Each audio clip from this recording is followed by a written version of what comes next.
Assalamu Walaikum. Hello friends, how are you? Welcome back to my another video.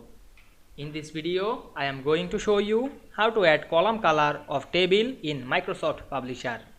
Let's get started.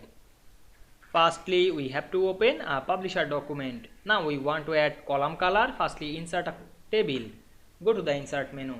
Then click the table option and insert a table.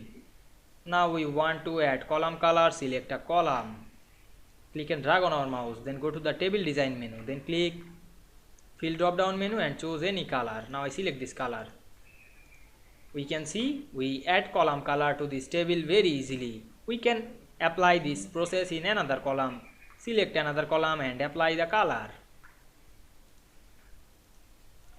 I hope you enjoyed the video.